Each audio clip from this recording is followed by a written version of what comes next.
Well, we have a very special guest with us on the Milford Informer this week. She has been a Milford TV member here at our studio for almost exactly a year now, working on a very special Girl Scout Gold Award project. We have Cee Cee joining us here this week. Cee Cee, certainly no stranger here to our Milford TV studios, but so happy to have you joining us on the show this week. Thank you. I appreciate it. Happy to be here.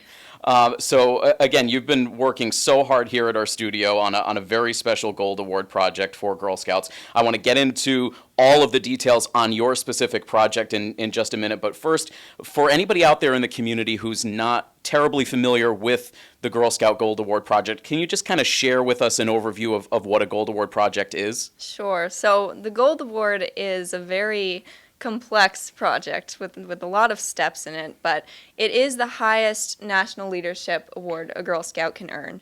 And the minimum requirement is 80 hours. Right now it's looking like I'll be a little over 1,000, so definitely a big undertaking.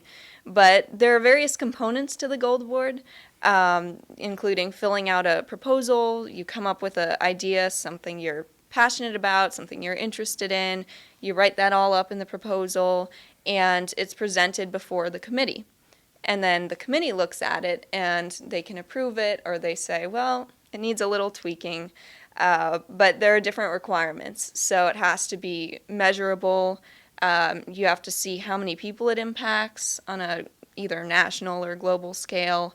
It has to be sustainable. So after you're done with the project, how does it continue to carry on after you leave?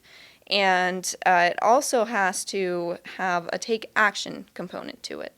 So you have to inspire people through some sort of educational message. How can they take help? How can they continue to work on it after you leave? And what can they do to carry on that work? So it's quite a process, but you get assigned a mentor. They work with you. They make sure that you're staying on track with it. And at the end, you write up another report. You go before them. They either approve it or they say it needs more work. And that's basically it. But it does take a while to do, definitely. A complex project for sure. And from what I understand, talking to your fellow Girl Scouts in the past who have completed the Gold Award project, not mandatory by any terms. So as you've kind of gone through your years with Girl Scouts, was this always a goal of yours to complete a Gold Award project? It was, yes. It took a while for me to figure out what I wanted to do it on, but it was, and like you said, it's not mandatory. Only 5% of girls actually receive it. So it is a very prestigious, very complicated award to get. So kind of delving now into the subject matter of your particular Gold Award project, and I've seen a lot of Gold Award projects over the years. Yours is a truly unique approach, and something that really sort of dovetailed well with our studio here at Milford TV. I want you to give us sort of the history of your project and the inspiration behind it. All right, well, it's a bit of a story, but I had originally gone out to the town of Tombstone, Arizona, 5 years ago with my family on a trip. And for those of you who might not know, Tombstone is a very authentic, old Wild West town, the stereotypical kind of ghost town you'd think of, with the row of buildings, of saloons, of hotels, everything completely authentic. And all the reenactors dressed up in their costumes, having gunfights in the streets. And so I instantly fell in love with it when I saw it that first time. And I got my parents into it, and we said, we have to come back here. I came home from Tombstone, and I just started watching all of the old Westerns from the 50s and the 60s, learning everything I possibly could about the Old West. And a family member of mine actually introduced me to the Gunsmoke radio show, which was on before the television series in the 40s and 50s. And I became hooked on that. And so it was one night I was scrolling through channels, and I came across an episode which featured the character of Miss Kitty, portrayed by Amanda Blake. And I instantly had this strong connection with the character of Kitty. I can't really explain it, but I just became so enthralled with it and the show. And so I called my mom and said, you need to watch this. And we got my dad in, and so it's on every night at our house. But basically, I found the character of Kitty, and as more time went by and I watched more episodes, I said, I'd really like to research the actress behind this character and know more about her. So I started looking and finding articles and uncovered this truly amazing story of her work as an animal activist and conservationist and so many things that she did that no one knows about. A lot of people hear about Betty White and how she was an animal advocate, but not a lot of people know about Amanda. She was definitely more behind the scenes for a celebrity. So I said, I'd really like to share her story with people. And I know there's so many Gunsmoke fans out there still. And a lot of them don't know, or maybe they know a little, but not the whole extent.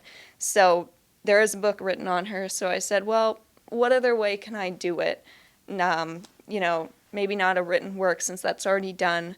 So I said, well, maybe I'll try a documentary. And there's so many photos and video clips of her and put that all together. And so that's how the Gold Award came about, was wanting to share her story. And as I did more research with her work, getting more interested myself in animal conservation, particularly of the African species.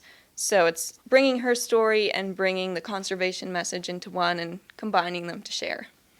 A fascinating approach for sure. And making that decision to do a documentary, was this something that you had any sort of experience in before, doing interviews, compiling footage, or was this sort of a new road that you went down, deciding that this was what you wanted to do for your project? So I had done a 10-minute documentary in ninth grade for a National History Day project. So I had a little bit of experience. I'm not very gifted with technology, nor have I been really ever interested in going into the filmmaking industry. So it was a bit of a hurdle for me to overcome that and learn how to use all the equipment and the cameras, and even just making phone calls for the interviews with people who were heads of international organizations and people who were friends with her or related to Gunsmoke in some way. That was definitely nerve-wracking and challenging at first. And so it was a wonderful experience, but not something I was really familiar with at all going into it. So as you continue to navigate this process, and we mentioned you've been here with us for a year, but this project was in the making even prior to you starting with us here at Milford TV. What did you maybe learn about the process of documentary making through this project? Well, the main thing I learned was it takes a lot longer than I thought it would. I have been working on this project for a little over 2 years now. And a lot of it in the beginning was research and reaching out to people, and one thing led to another, and filming all of the interviews. And now the past year it's been editing for the most part, and incorporating in music and audio and B-roll photos. So definitely it takes a lot longer. I also learned how to use a new editing platform, Premiere Pro, and every step of the way has been a new learning experience.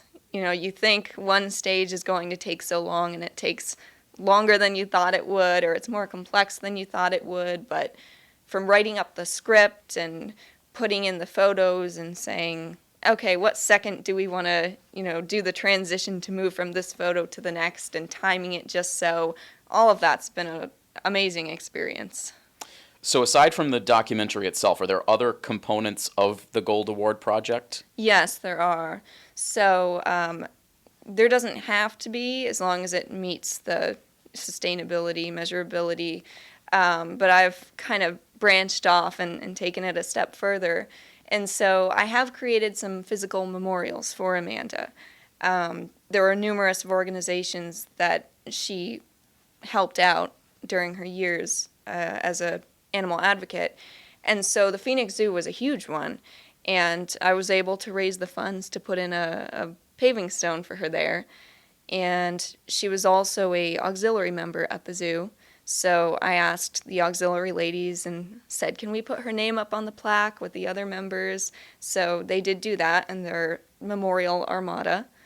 The Wild Times article, I was able to be a guest writer for that. It's usually just zoo staff, but I was able to write up her contributions, and it was sent out. It's a international electronic magazine Phoenix Zoo sends out, so I was able to do that. And the yearbook, there were some members of the auxiliary who were working on that, and I gave them photos and wrote up a little thing, and they made a page for Amanda and for my project. In addition, the Arizona Animal Welfare League was another organization she helped to co-found, actually.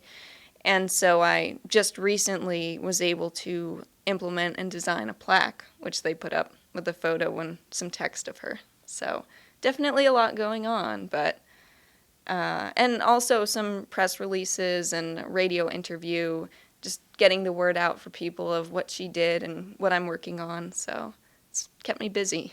That's terrific. What are you hoping is the legacy of Amanda Blake, or the takeaway that your audience will take introducing Amanda to maybe a new generation that's not familiar with her at all? Well, I'd really like them to know everything she did, and I hope that this film will share that with them, and get them to see a new side of her other than just Miss Kitty on Gunsmoke. I think from what I've heard from the other people I've interviewed, that's really what she's known as. And that's wonderful. I love Kitty, I love Gunsmoke, but I think it'll be nice to get that out there to share the other side of her, the personal side of her, and get some of those stories out there that haven't been shared before with fans. Yeah, that's great. So for you now, this has been multiple years of your life building towards this project. We're so excited that you will be having your world premiere of the documentary here at our Milford TV studios in a few days. Now that you've accomplished this big ambitious goal, what's next for you? Well, I'd like to say that this is just the start of my journey. Obviously, it's coming to a close with this Gold Award, that portion of it, but it started out as a Gold Award, and it's been so life-changing, this whole journey, and meeting all of the very special people I've made very good friends with, and going to all these places and learning all these things. I'm inspired to keep learning. And in addition to the animal world and learning about that, I've actually, with my parents, been doing some reenacting, Wild West reenacting, at a place in New Jersey, Wild West City. And I'm a Kitty Russell tribute artist, so I dress up and I portray her character and write up some scripts and do some shows as her. So I just love it. And I'm hoping to get a lot more involved with that once this documentary comes to a close. So it's really not just impacted the Gold Award and the reenacting, but it's really set me up with what I want to do for the rest of my life. So it's amazing. No, that's very, very special. So again, I mean, Cee Cee, this has been quite a fascinating journey for you. As we kind of close things out here in the interview, what are some final thoughts that you'd like to share? Well, I think one of the biggest things that I've learned through this project is not necessarily making the documentary or learning how to make that phone call, even though you're afraid to do it. It's really been figuring out how to find the courage to pursue what you really want to do, and just following your heart and not being afraid to do that.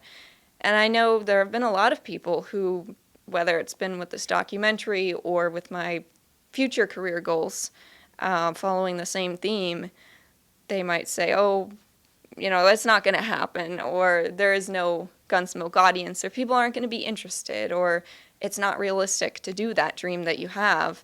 And I just like to say that I've found that if you really have faith in the journey that you're following, and you really just listen to what your passions are and what your joy is, it's so important to find that courage to pursue it, and to know that you can really accomplish anything if you set your mind to it. And don't be afraid to do it, because you can. No matter how unique or out of the box it may be, you can do it if you set your mind to it, as I've found.